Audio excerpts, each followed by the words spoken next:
Джон всегда верил, что спас бродячую собаку в лесу той ненастной ночью. Он назвал ее «Тенью». Долгие годы он был его верным спутником. Но однажды случайная встреча открыла правду. То, что он принял за собаку, оказалось вовсе не собакой. И это открытие потрясло его мир. Эта история лишит вас дара речи. Джон жил в тихом лесистом городке Элмсбрук. Его маленький домик стоял на опушке леса. Местные жители часто рассказывали о том, что видели странных животных. Странные завывания в ночи, силуэты, мелькающие среди деревьев.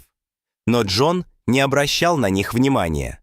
Затем, в одну ненастную ночь, все изменилось.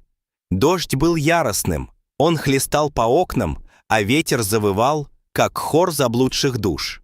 Во время грозы Джон услышал слабый отчаянный стон, доносившийся с края его участка. Когда он вышел на улицу с фонариком, то обнаружил это. Дрожащее, раненое существо с пронзительным взглядом. Луч фонарика Джона колебался под дождем, рассекая темноту, как меч. Там, скорчившись под упавшей веткой, лежало существо, похожее на собаку, промокшее до нитки, сильно дрожащее. Из раны на боку у него текла кровь. В его глазах отразился свет. В них светились страх и вызов. «Привет, мальчик», — тихо пробормотал Джон, опускаясь на колени, несмотря на грязь. «Все нормально. Я не причиню тебе вреда». Животное вздрогнуло, но не убежало. Джон медленно сбросил плащ и подошел, укутывая дрожащее тельце в его складки. Животное заскулило, но позволило себя поднять. У Джона защемило сердце. Как получилось, что этот бедный пес оказался один и раненый посреди леса? Прижимая его к груди, он отнес его в свой дом, как мог, защищая от непогоды. Внутри он осторожно положил животное у камина и развел огонь, чтобы прогнать холод. Он промыл его раны теплой водой и антисептиком, тщательно перевязав их. Измученное животное лежало неподвижно, но его уши подергивались, а глаза следили за каждым движением Джона. Его шерсть, хоть и была заляпана грязью и кровью, выделялась необычным рисунком, более густым на шее и с легким оттенком серого у морды. «Тень», — прошептал Джон, чувствуя, как это имя всплывает в его памяти, как старое воспоминание. «Так я буду называть тебя». Тень оставался настороже, вздрагивал от громких звуков и отказывался есть корм для собак, который приносил Джон. Но он остался у костра, и в его золотистых глазах отражались языки пламени. У Джона было такое чувство, будто он спас жизнь. Он и не подозревал, что та ночь ознаменовала не только начало их отношений, но и раскрытие тайны, которая изменит все. Дни превращались в недели, и тень поселился в доме Джона. Но с самого начала было ясно, что это необычная собака. Его золотистые глаза, казалось, светились умом, который почти пугал Джона. В отличие от других собак, которых он знал, Шэдоу двигался с бесшумной, почти призрачной грацией. Его шаги по деревянным половицам были едва слышны. Он никогда не лаял, только наблюдал, слушал и учился. Джон пытался не обращать внимания на странное поведение Шэдоу. «Возможно, Шэдоу был просто особенно тихой породой», — рассуждал он, но странности накапливались. Шэдоу не вилял хвостом, когда был взволнован, и не бежал за едой. Он пристально вглядывался в темные углы комнаты, как будто видел что-то невидимое. Его уши были вытянуты вперед. Тело напряжено. Соседи начали перешептываться. «Это не собака», — одна пожилая женщина сказала Джону однажды утром, когда он проходил мимо, с тенью нестись за ним по пятам. «Есть что-то дикий в нем». Другие говорили, что видели, как Шэдоу по ночам скользил между деревьями, сам двигаясь как тень, словно патрулируя лес. Джон тоже начал замечать это. Когда Шэдоу встречал в деревне других собак, они шарахались назад, поджимая хвосты и настороженно оглядываясь. Даже самые храбрые гончие, казалось, чувствовали в нем что-то необычное. Птицы разбегались при его приближении, А однажды Джон мог поклясться, что видел, как дикий олень застыл на месте при приближении тени, уставившись на него, словно безмолвно узнавая. Несмотря на эти тревожные моменты, связь Джона с тенью укрепилась. Он не мог отрицать, что животное приносило ему утешение, что оно всегда было рядом, что оно было молчаливым товарищем. Но в глубине души он не мог избавиться от ощущения, что ему чего-то не хватает, что это существо, каким бы преданным оно ни было не просто собакой со странным прошлым. Что-то более древнее, более дикое, казалось, таилось в глубине этих золотистых глаз, ожидая, когда его раскроют. Правда начала проясняться одним ясным осенним днем, спустя годы после того, как Джон впервые обнаружил тень. Он был в городе по делам и разговорился с приезжим исследователем дикой природы по имени доктор Колдер, который был очарован местными слухами о появлении странных животных. Пока они болтали, Джон упомянул Шэдоу, как тот спас его во время шторма и как с тех пор тот был его верным товарищем. Доктор Колдер нахмурился, когда Джон описал черты лица тени. Необычайно густая шерсть на шее, золотистые горящие глаза, молчаливая грация хищника.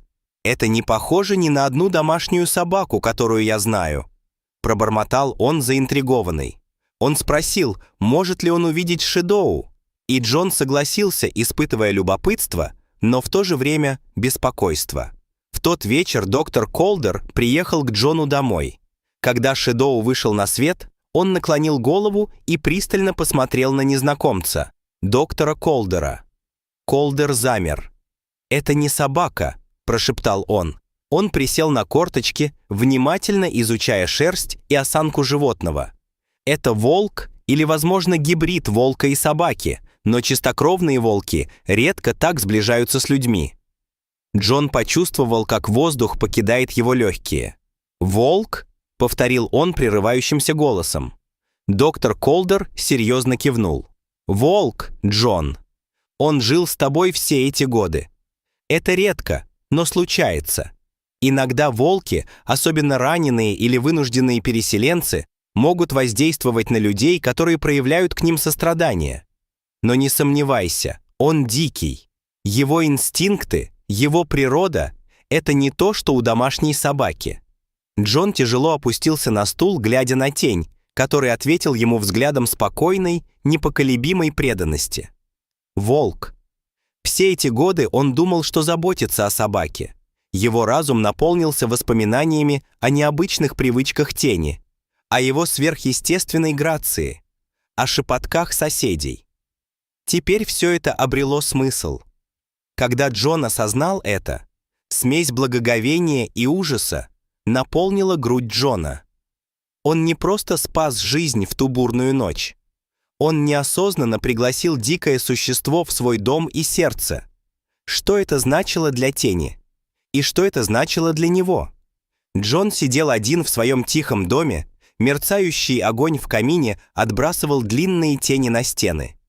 Тень лежала рядом, в его золотистых глазах отражалось пламя. Теперь, когда он узнал правду, все казалось другим. Правильно ли было держать его здесь, в пределах человеческого мира?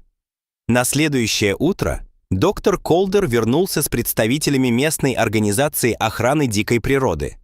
Они объяснили, что Шэдоу, как волк или гибрид, не может быть классифицирован как домашнее животное. По их словам, это было незаконно и небезопасно как для животного, так и для общества. Джон слушал, и с каждым словом его сердце сжималось все сильнее. Он протестовал, утверждая, что Шэдоу никогда не проявлял агрессии, что он был верным компаньоном и другом. «Он спас мне жизнь многими способами», — сказал Джон прерывающимся голосом. Чиновники обменялись взглядами, сочувственными, но твердыми. «У него дикие инстинкты, Джон», — мягко сказал один из них. «Это в его характере. Держать его здесь несправедливо по отношению к нему. Или к тебе». В тот вечер, когда Джон сидел на крыльце с тенью, животное положило свою массивную голову на колено Джона, чувствуя тяжесть на сердце своего человека. «Я не хочу отпускать тебя», – прошептал Джон, дрожащим голосом. Глаза тени, древние и понимающие, казалось, говорили, что он все понял. В тишине он принял решение. Джон понял, что любить Шэдоу значит позволить ему жить свободно, быть тем, кем он был рожден.